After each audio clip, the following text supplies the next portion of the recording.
Imaginez que vous vous réveillez tous les jours dans un monde où les mots que vous utilisez façonnent votre façon de penser. Pas seulement vos pensées, mais votre capacité même à penser de manière critique. Dans George Orwell en 1984, cette idée terrifiante devient une réalité avec l'invention de Newspeak, une langue conçue pour réduire la gamme de pensée. Newspeak n'est pas seulement une collection de nouveaux mots, mais un système entier destiné à limiter la façon dont les gens peuvent exprimer la dissidence, réduire leur capacité d'idées complexes et éliminer les nuances qui remettent en question l'autorité du parti. C'est plus qu'une simple censure, c'est une restructuration délibérée du langage pour façonner la perception de la réalité d'une personne.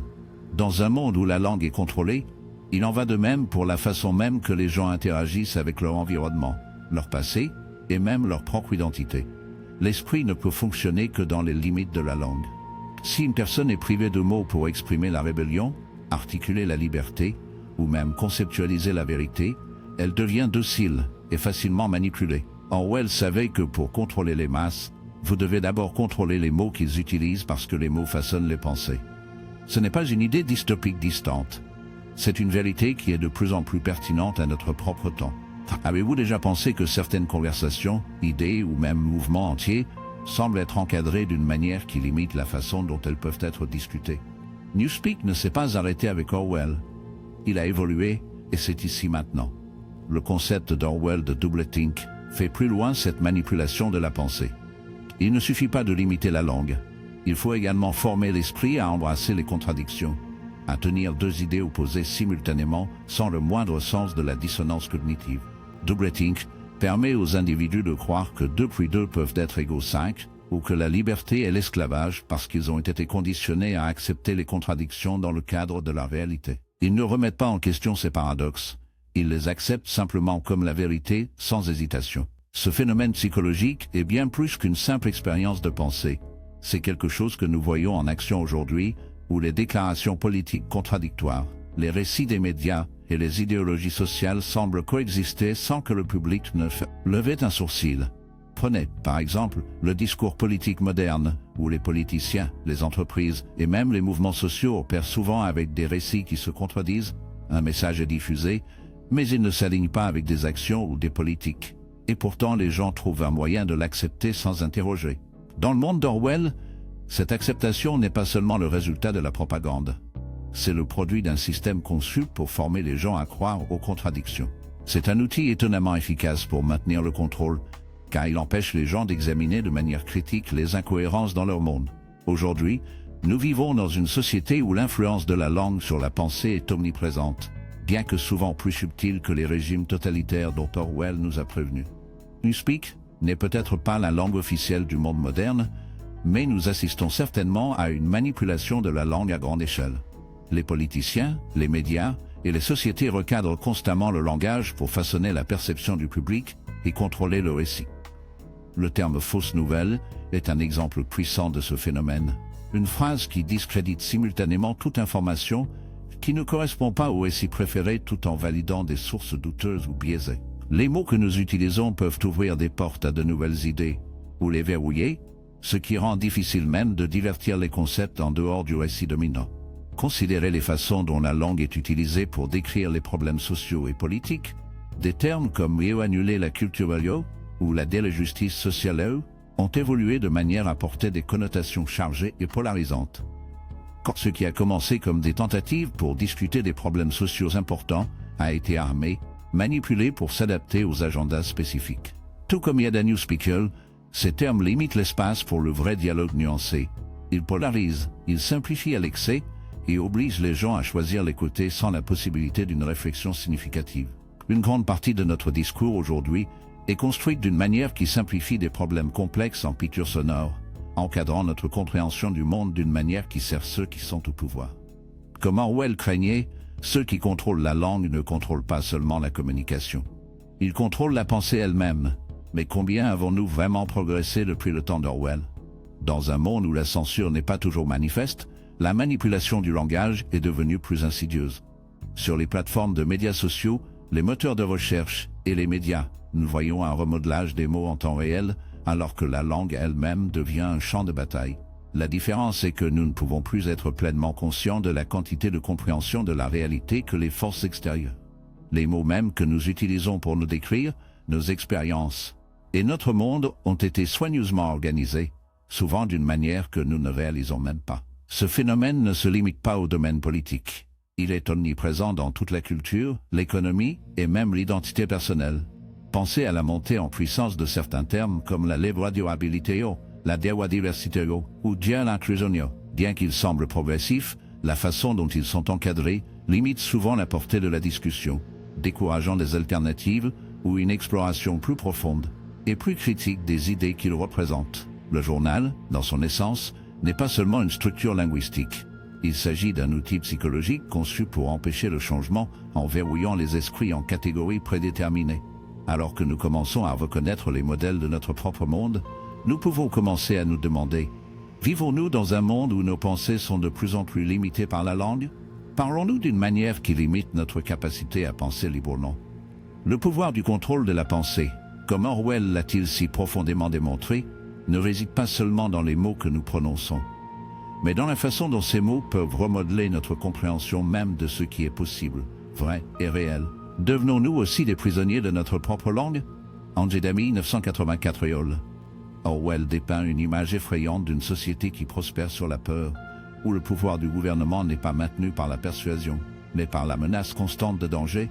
Il ne s'agit pas seulement de la terreur. Il s'agit d'une manipulation stratégique et calculée de l'état émotionnel de la population. Le parti comprend que la peur est l'arme la plus puissante de leur arsenal, car lorsque les gens ont peur, ils sont non seulement plus susceptibles de contrôler, mais aussi plus disposés à abandonner leur liberté en échange de l'illusion de la sécurité. C'est la vérité séculaire: la peur peut paralyser la pensée, rediriger l'action et déformer la réalité. Le pouvoir de la peur réside dans sa capacité à faire en sorte que les gens se conforment sans question, pour leur faire croire que la remise de leur liberté est le seul chemin vers la sécurité. Orwell nous présente le concept de l'ennemi, Goldstein, une figure créée non pas par une véritable opposition, mais comme un symbole d'une menace sans fin. Goldstein représente un ennemi qui ne disparaît jamais, un boogeyman constant qui justifie la guerre et la surveillance perpétuelle. La remise de leur liberté est le seul chemin vers la sécurité. Orwell nous présente le concept de l'ennemi, Goldstein, une figure créée non pas par une véritable opposition, mais comme un symbole d'une menace sans fin. Goldstein représente un ennemi qui ne disparaît jamais, un boogeyman constant qui justifie la guerre perpétuelle, la surveillance et le contrôle. En concentrant la peur collective des gens sur cet ennemi invisible, mais toujours présent, le parti garantit que les citoyens ne remettront jamais en question l'autorité de leurs dirigeants. Cet ennemi devient un outil d'unité, un moyen de rallier les masses sous couvert de protection. Mais la vérité est que Goldstein n'est pas réel, c'est une fiction, une arme de manipulation de masse. Ce principe résonne profondément dans notre monde contemporain, où la peur est souvent exercée par les gouvernements, les sociétés et même les médias pour justifier des actions qui pourraient autrement sembler scandaleuses. Regardez comment les crises, qu'elles soient réelles ou exagérées, sont utilisées pour justifier des invasions de la vie privée, une augmentation de la surveillance et l'expansion du pouvoir du gouvernement en période de guerre, des catastrophes naturelles ou une instabilité politique. La peur devient l'excuse parfaite pour adopter une législation qui restreint les libertés individuelles. On nous dit que la sécurité doit avoir le détriment de la vie privée, que la sécurité nécessite le contrôle, et que la liberté doit être sacrifiée pour la protection. Mais jusqu'où pouvons-nous permettre à cela, avant de réaliser que ce que nous abandonnons n'est pas seulement notre liberté, mais notre humanité? Il est important de reconnaître que la peur n'est pas seulement quelque chose qui nous arrive, c'est quelque chose qui est conçu. C'est une émotion qui peut être cultivée et dirigée avec une précision remarquable. Les médias jouent un rôle énorme à ce sujet, façonnant subtilement nos peurs et nos angoisses à travers des titres et des histoires sensationnalisées conçues pour provoquer des réactions émotionnelles. Que ce soit la peur d'un ennemi étranger, la peur de perdre notre emploi ou la peur de l'effondrement social, nous sommes constamment bombardés de messages conçus pour nous faire peur. Tout comme en 1984, mais la partie la plus dangereuse de la peur en tant qu'outil de contrôle est la façon dont elle fonctionne à un niveau subconscient. En 1984, le parti ne veut pas simplement contrôler les actions, il veut contrôler les pensées. La peur, comme nous le montre Orwell, est un moyen de faire agir les gens d'une manière instinctive plutôt que raisonnée. Il oblige les individus à en mode survie, où leur objectif principal devient la sécurité personnelle plutôt que le changement politique ou social. La peur ne permet pas de remettre en question le statu quo. Il ne fait que les gens enfermés dans un état de soumission perpétuelle. C'est là que nous commençons à voir les liens avec notre propre monde. À quelle fréquence entendons-nous parler des crises, des pandémies, du terrorisme ou de l'effondrement économique? Pour constater que notre réponse est une reddition de nos droits instinctifs, à quelle fréquence faisons-nous des choix par peur, pour réaliser plus tard que nous avons abandonné plus que nous n'avons jamais prévu? Nous voyons également le pouvoir de la peur et comment il façonne notre vision du monde. Si vous passez vos journées à entendre parler des menaces, qu'elles soient réelles ou fabriquées, votre réalité devient une réalité où le danger est toujours juste au coin de la rue. Cet état de peur constant nous rend plus susceptibles d'accepter les mesures draconiennes, d'accepter la surveillance et d'accepter l'érosion de nos libertés parce que nous sommes conditionnés à croire que le monde est un endroit beaucoup plus dangereux qu'il ne l'est vraiment. Le parti en 1984 savait qu'en créant cette peur éternelle sous-jacente, elle pourrait contrôler non seulement les actions mais les pensées. Il pouvait façonner une société qui avait trop peur d'agir contre elle. Nous sommes conditionnés à croire que le monde est un endroit beaucoup plus dangereux qu'il ne l'est vraiment. Le parti en 1984 savait qu'en créant cette peur sous-jacente éternelle, elle pourrait contrôler non seulement les actions, mais les pensées. Il pouvait façonner une société qui avait trop peur d'agir contre elle, trop terrifiée pour même penser à la rébellion. Dans notre monde, nous sommes de plus en plus entourés d'une culture de la peur. C'est une peur qui existe non seulement dans les gros titres, mais dans la façon dont nous vivons notre vie quotidienne, constamment inquiets de l'instabilité économique, de l'effondrement environnemental ou de la prochaine crise politique. La peur est une force puissante, et lorsqu'elle est soigneusement cultivée, il devient presque impossible de résister.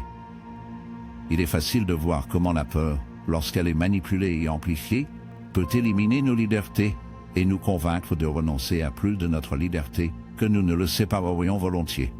La prise de conscience la plus effrayante, cependant, est que nous ignorons souvent la profondeur de cette peur dans le tissu de notre société. La question est: sommes-nous suffisants pour l'arrêter avant qu'il ne nous consomme complètement? Orwell 1984 nous présente le concept terrifiant selon lequel l'histoire elle-même peut être réécrite, non seulement dans le sens de modifier les enregistrements, mais en effaçant des passés entiers et en reprogrammant des souvenirs collectifs. Cette manipulation du passé n'est pas un simple outil pour le parti, c'est le fondement sur lequel leur puissance est construite. Dans le monde de 1984, le ministère de la Vérité est chargé de modifier constamment des enregistrements historiques, changeant de fait pour s'aligner sur le récit en constante évolution du parti. Le slogan « Qui contrôle le passé contrôle l'avenir », qui contrôle le présent contrôle le passé, résume l'essence du pouvoir totalitaire. En changeant constamment ce que les gens croient être vrai dans le passé, le parti garantit qu'il ne sera jamais remis en question ou renversé. Le passé n'est plus une réalité fixe, il devient une substance fluide et malléable, facilement façonnée pour répondre aux besoins du moment présent.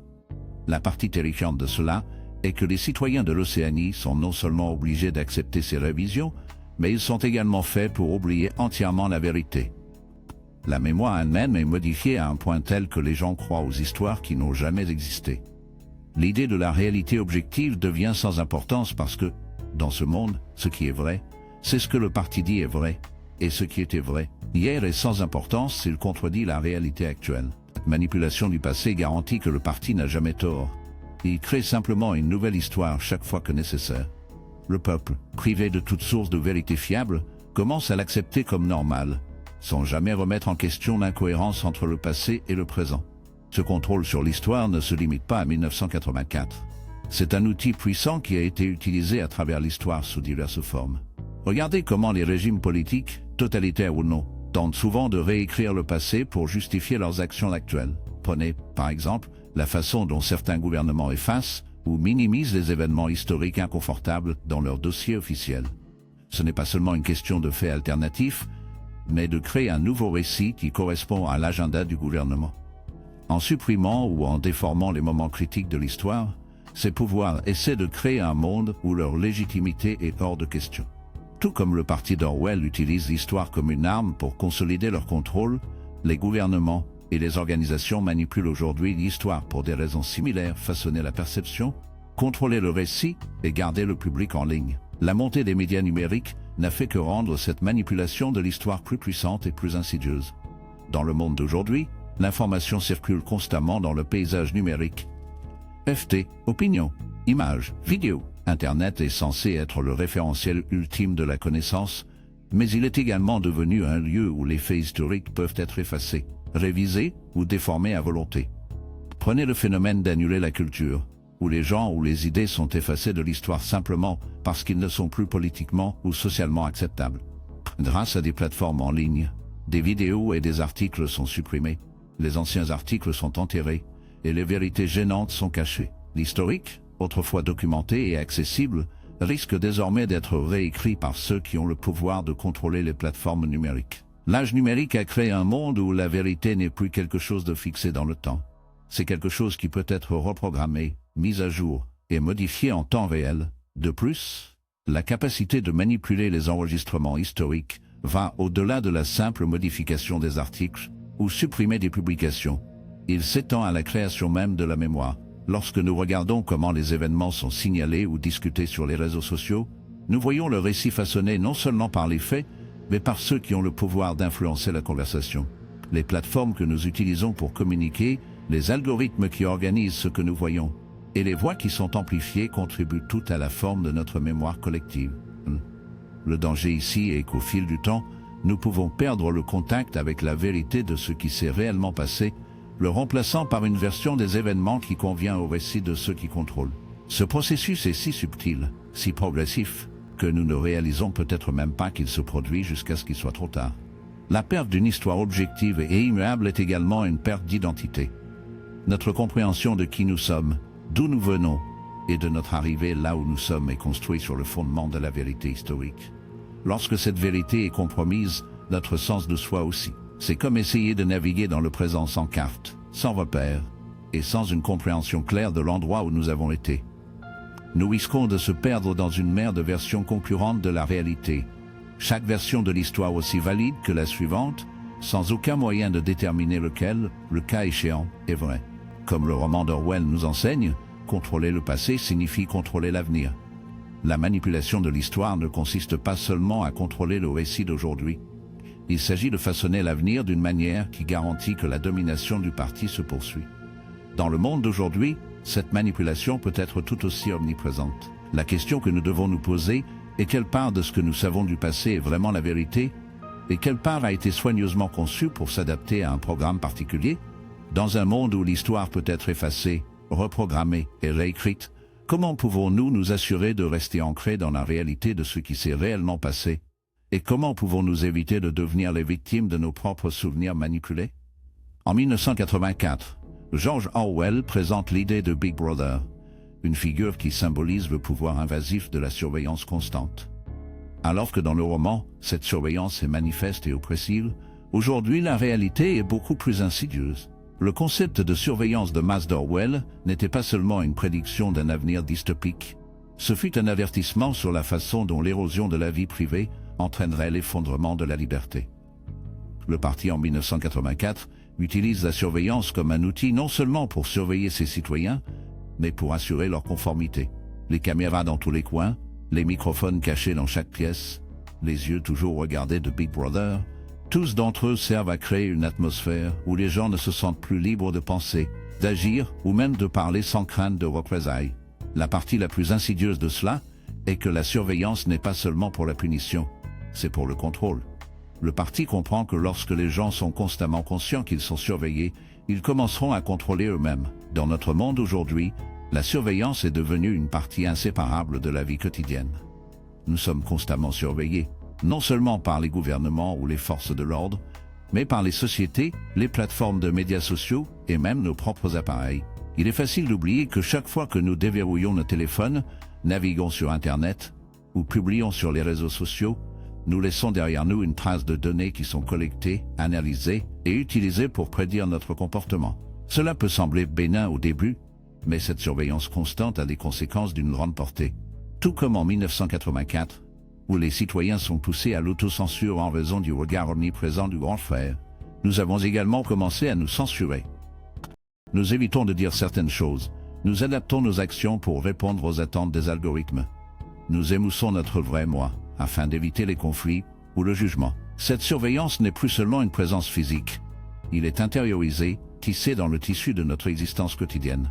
Considérez la montée en puissance de la technologie de reconnaissance faciale, qui a fait son chemin dans tout, des pratiques d'application de la loi aux milieux commerciaux. Ce qui était autrefois la science-fiction à l'époque d'Orwell fait désormais partie de la vie quotidienne. Les caméras sont partout, surveillant nos mouvements, nos comportements et nos identités. Bien que cette technologie soit souvent commercialisée comme un outil de sécurité et de sécurité, la question doit être posée: à quel coût cette sécurité est-elle? Tout comme le parti en 1984, on nous dit que la surveillance est pour notre propre bien, qu'elle nous protégera contre la criminalité, le terrorisme et les troubles. Mais la question demeure: quelle part de notre liberté sommes-nous prêts à sacrifier au nom de la sécurité? Nous devons également examiner la montée en puissance de la collecte de données par les sociétés. Chaque clic que nous faisons en ligne, chaque achat que nous effectuons, chaque conversation que nous avons sur les réseaux sociaux, contribue tout à un vaste profil numérique en cours de construction autour de nous. Ces données sont utilisées pour manipuler nos désirs, nos préférences et même nos convictions politiques. Mais contrairement à la surveillance de 1984, qui est un outil de contrôle direct par le gouvernement, la surveillance d'aujourd'hui est souvent déguisée en service. Nous sommes amenés à croire que nous participons à un échange libre, nous proposons nos données, et en retour, nous recevons des annonces, des recommandations et du contenu personnalisé. Mais ce que nous ne voyons pas, c'est que cet échange libre est livré avec un coût caché. Plus nous en donnons, plus nous perdons notre intimité, et plus les autres contrôlent sur nos vies. Il ne s'agit pas seulement d'être surveillé, il s'agit des effets psychologiques de la vie dans un monde où la vie privée est de plus en plus rare. En 1984, les citoyens s'habituent tellement à être surveillés qu'ils ne font plus confiance à leurs propres pensées. Ils s'engagent dans le doublement, acceptant les contradictions dans le cadre de leur réalité simplement parce que la surveillance constante les force à un état de conformité mentale. Nous voyons aujourd'hui une tendance similaire dans un monde où chaque message, chaque conversation et chaque message est potentiellement surveillé. Nous commençons à nous deviner nous-mêmes. Nous nous demandons si nos opinions sont trop controversées, si nos messages sont trop radicaux, si nous franchissons une ligne invisible. Et tout comme les citoyens de l'Océanie, nous autocensurons. Nous avons peur de dire la vérité, d'exprimer nos vraies pensées, car la possibilité toujours présente de surveillance signifie que nos vies privées ne sont plus vraiment privées. Cette érosion de la vie privée n'est pas seulement un inconvénient, c'est une menace fondamentale pour notre liberté. La confidentialité est essentielle à l'individualité. C'est par la vie privée que nous avons l'espace pour penser, pour former des opinions, pour explorer des idées sans crainte de jugement ou de représailles. Lorsque nous perdons l'intimité, nous perdons la capacité d'être vraiment libres. En 1984, cette perte d'intimité est décrite comme la forme de contrôle ultime. La capacité du parti à surveiller tous les aspects de la vie, réfléchir à chaque action, à chaque interaction, renforce l'individu impuissant. Dans notre monde, bien que les outils de la surveillance ne soient pas aussi manifestes que ceux de la vision d'Orwell, ils ne sont pas moins dangereux. La vraie question est: sommes-nous conscients des coûts de cette surveillance? Et sommes-nous prêts à sacrifier notre vie privée par souci de commodité ou de sécurité? En fin de compte, l'histoire de la surveillance de masse est une histoire sur la confiance dans nos gouvernements, notre confiance dans les sociétés et la confiance dans les systèmes qui ont été mis en place pour nous protéger. Mais combien de confiance devrions-nous placer dans ces systèmes? Combien devrions-nous être prêts à nous rendre? Comme le prévient si vivant d'Orwell en 1984, un monde sans intimité est un monde sans liberté. C'est à nous de décider à quel point nous sommes prêts à laisser les yeux toujours regarder de Big Brother, sous ses différentes formes, façonner nos vies et notre monde. En 1984, George Orwell dépeint une image d'un monde où l'individualité n'est pas seulement supprimée, il est effacé. Dans cette société, penser différemment n'est pas simplement découragé, c'est un crime. Le concept de lier la crime de penser seul est au cœur de la capacité du régime à maintenir le contrôle total. Le pouvoir du parti provient de la conformité absolue de ses citoyens. Et quiconque ose défier le statu quo est puni, sorti de l'existence. Le parti comprend que la pensée individuelle est la plus grande menace pour sa domination. Si les gens sont autorisés à penser librement, ils peuvent remettre en question le récit du parti, ce qui pourrait conduire à la rébellion. Par conséquent, la destruction de l'individualité devient la pierre angulaire de la stratégie du parti pour maintenir son emprise sur le pouvoir. La réalité de cela est que lorsque l'individualité est écrasée, la capacité de penser de manière critique aussi. Les gens ne sont plus capables de remettre en question leur environnement ou de contester l'ordre établi. Le système impose une uniformité de pensée qui imprègne tous les aspects de la vie. Il ne s'agit pas seulement de contrôler. La réalité de cela est que lorsque l'individualité est écrasée, la capacité de penser de manière critique aussi. Les gens ne sont plus capables de remettre en question leur environnement ou de contester l'ordre établi. Le système impose une uniformité de pensée qui imprègne tous les aspects de la vie. Il ne s'agit pas seulement de contrôler les actions des gens, il s'agit de contrôler leur esprit. En 1984, cela est réalisé grâce à la destruction complète de la pensée et de l'expression privée, de l'endoctrinement des enfants dans l'idéologie du parti à l'élimination de toute trace de dissidence. Le système travaille sans relâche pour créer une société où la pensée indépendante n'est plus possible. En fin de compte, l'individualité elle-même devient un crime punissable par la torture et la mort. La fête ne veut pas seulement l'obéissance, il veut l'uniformité au niveau le plus fondamental de l'existence humaine. Dans le monde dans lequel nous vivons aujourd'hui, nous n'avons pas de régime ouvertement totalitaire comme celui de 1984. Cependant, nous assistons toujours à la lente érosion de l'individualité dans une société qui valorise de plus en plus la conformité. L'une des façons dont cela se produit est par la normalisation de la pensée de groupe. C'est le processus par lequel les individus suppriment leurs propres croyances, valeurs et idées pour s'aligner sur les opinions de la majorité ou des personnes au pouvoir. Que ce soit en politique, en culture ou en médias sociaux, il y a une pression croissante pour se conformer à un récit particulier. Les opinions dissidentes sont souvent rencontrées avec mépris, ridicule ou pire, ostracisme. Les personnes qui défient la vision du monde dominante sont étiquetées comme des valeurs aberrantes, des extrémistes ou même des ennemis de l'État. Plus nous voyons cela, plus nous commençons à accepter l'idée que l'individualité est à avoir honte. L'un des aspects les plus insidieux de ce processus est la façon dont il est vendu comme quelque chose de positif. On nous dit que la conformité apporte l'harmonie, que la pensée de groupe est un signe d'unité, et que ceux qui contestent le statu quo essaient juste de nous diviser. À l'ère numérique, cette pression pour se conformer est encore plus prononcée. Les plateformes de médias sociaux, avec leurs algorithmes conçus pour hiérarchiser les opinions populaires, créent des chambres d'écho où seules certaines vues sont amplifiées. Cela crée un environnement où les gens se sentent obligés d'exprimer des opinions qui s'alignent avec la majorité, même si ces opinions ne reflètent pas leurs vraies croyances. Le désir de validation et d'acceptation devient si fort que de nombreuses personnes abandonnent leurs propres convictions en faveur de l'intégration. De cette façon, le système n'a pas à supprimer activement l'individualité. Il crée simplement un environnement où les gens l'abandonnent, ont peur de se démarquer ou de parler. L'aspect le plus dangereux de cette destruction de l'individualité est les effets à long terme qu'il a sur notre capacité à penser par nous-mêmes. Lorsque nous cessons de nous questionner, lorsque nous cessons de défier les idées qu'on nous dit d'accepter, nous perdons l'essence même de ce qui nous rend humains. La pensée critique, la capacité de remettre en question l'autorité et le courage d'être différent sont ce qui nous permet de grandir en tant qu'individus et en tant que société. Si nous abandonnons ces qualités, nous risquons de devenir rien de plus que des rouages. Dans une machine, nos pensées dictées par les pouvoirs en place. Orwell 1984 nous montre que lorsque l'individualité est détruite, l'âme même de l'humanité est en danger. La tragédie du roman n'est pas seulement l'oppression d'un peuple, mais la perte de leur capacité à penser librement, à créer, à défier et à imaginer une réalité différente. Dans le monde d'aujourd'hui, nous devons nous demander quelle part de notre individualité sommes-nous prêts à sacrifier au nom de la conformité. Un roman n'est pas seulement l'oppression d'un peuple, mais la perte de leur capacité à penser librement, à créer, à défier et à imaginer une réalité différente. Dans le monde d'aujourd'hui, nous devons nous demander quelle part de notre individualité que nous sommes prêts à sacrifier au nom de la conformité. À quelle fréquence faisons-nous taire nos propres pensées parce que nous craignons le jugement ou le rejet? L'essor de la culture d'annulation, la diabolisation de la dissidence et la pression pour se conformer au récit dominant sont tous des signes que nous perdons notre emprise sur l'individualité. Plus nous permettons à ces forces de nous façonner, plus nous perdons la capacité de penser indépendamment, de défendre ce en quoi nous croyons et d'être fidèles à nous-mêmes.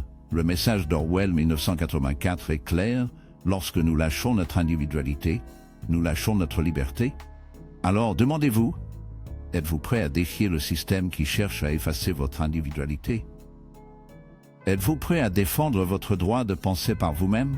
Aujourd'hui, le monde n'est peut-être pas la dystopie exacte que Orwell nous a averti, mais les forces qui cherchent à nous contrôler et à façonner nos pensées sont toujours aussi réelles. Si nous ne faisons pas attention, nous pouvons nous retrouver à vivre dans un monde où l'individualité n'est plus possible. Si vous allez trouver cette vidéo qui stimule la réflexion, assurez-vous de laisser un semblable. Abonnez-vous et frappez la cloche de notification afin que vous puissiez nous rejoindre dans ce voyage de réflexion profonde. N'oubliez pas, de nouvelles vidéos chaque jour explorant les idées qui façonnent notre monde et notre esprit. Restez curieux, restez éveillés et continuez à interroger.